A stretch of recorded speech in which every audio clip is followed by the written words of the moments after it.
Assalamualaikum warahmatullahi wabarakatuh. Perkenalkan, nama saya Nindya Rizka Purwanti dengan NIM 2892150207 dari program studi manajemen kelas reguler plus Universitas Pancasakti Bekasi.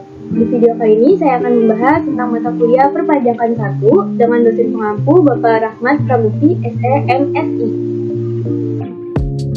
Pendapatan daerah. Dalam Peraturan Pemerintah Nomor 12 Tahun 2019 tentang pengelolaan keuangan daerah disebutkan bahwa penerimaan daerah adalah semua uang yang masuk ke kas daerah. Penerimaan daerah terdiri atas pendapatan daerah dan penerimaan pembiayaan daerah. Dalam peraturan yang sama, pendapatan daerah dijelaskan sebagai semua hak daerah yang diakui sebagai penambah nilai kekayaan bersih dalam periode tahun anggaran berkenaan. Pendapatan daerah meliputi semua penerimaan uang yang diterima melalui rekening kas umum daerah atau RKUD yang dimana tidak perlu dibayarkan kembali, termasuk pula penerimaan lain yang sesuai dengan ketentuan peraturan yang diakui sebagai penambah ekuitas yang merupakan hak daerah dalam satu tahun anggaran. Pendapatan daerah terdiri atas pendapatan asli daerah, pendapatan transfer, dan lain-lain pendapatan daerah yang sah. Sumber pendapatan asli daerah mengerucutkan pembahasan pada pendapatan asli daerah sebagaimana disebutkan dalam pasal 31 PP Pengelolaan Keuangan Daerah tersebut terdiri atas pajak daerah, retribusi daerah, hasil pengelolaan kekayaan daerah yang dipisahkan, dan lain-lain pendapatan asli daerah yang sah. Ketentuan tentang pajak daerah dan retribusi daerah telah diatur tersendiri dalam Undang-Undang Nomor 28 Tahun 2009 tentang pajak daerah dan retribusi daerah, yang untuk selanjutnya akan dijelaskan pada subbahasan di bawah. Hasil pengelolaan kekayaan daerah yang dipisahkan merupakan penerimaan daerah atas hasil penyertaan modal daerah.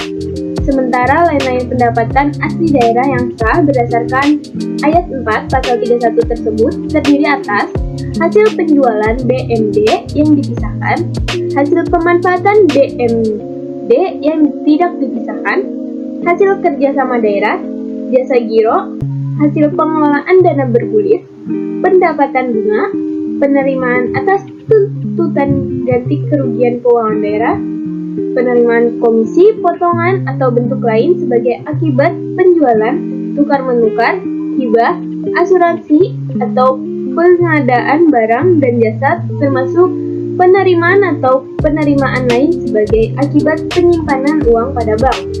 Penerimaan dari hasil pemanfaatan barang daerah atau dari kegiatan lainnya merupakan pendapatan daerah.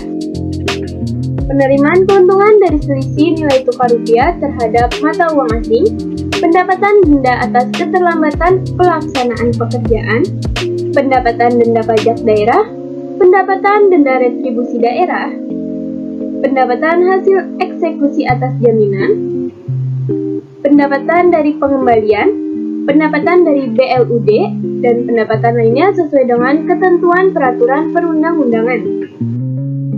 Pajak daerah dan retribusi daerah. Sebagaimana telah disebutkan di atas bahwa merujuk pada pasal 31 ayat 2, hal-hal terkait dengan pajak daerah dan retribusi daerah diatur dalam ketentuan yang mengatur mengenai pajak daerah dan retribusi daerah, yakni Undang-Undang Nomor 28 Tahun 2009 tentang pajak daerah dan retribusi daerah. Jenis pajak daerah. Pajak daerah terdiri atas pajak provinsi dan pajak kabupaten kota. Pajak yang menjadi kewenangan pemerintah daerah provinsi terdiri atas pajak kendaraan bermotor, bea balik nama kendaraan bermotor, pajak bahan bakar kendaraan bermotor, pajak air permukaan, dan pajak rokok.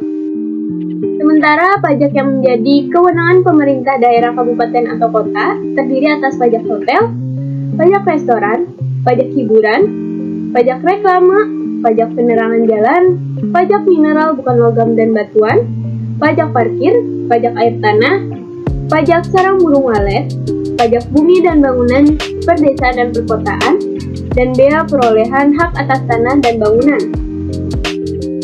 Objek dan golongan retribusi daerah.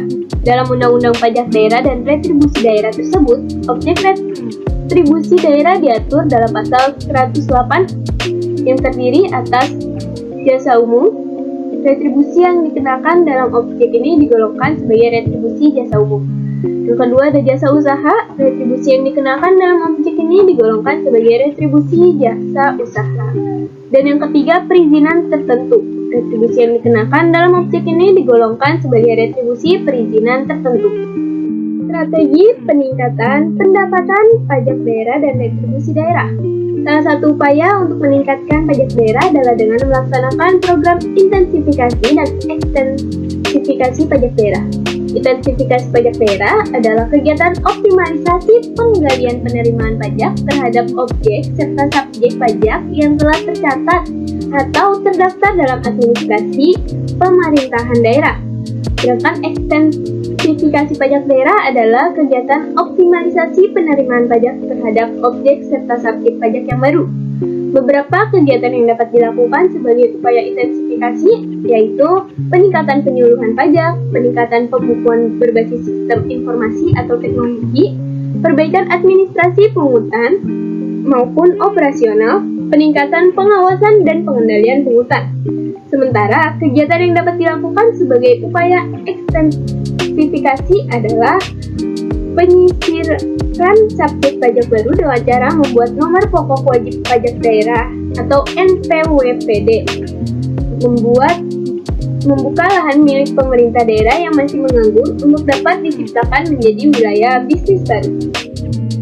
Perencanaan pembangunan daerah. Perencanaan pembangunan adalah suatu pengarahan penggunaan sumber-sumber pembangunan yang terbatas adanya untuk mencapai tujuan-tujuan keadaan sosial ekonomi yang lebih baik secara efektif dan efisien.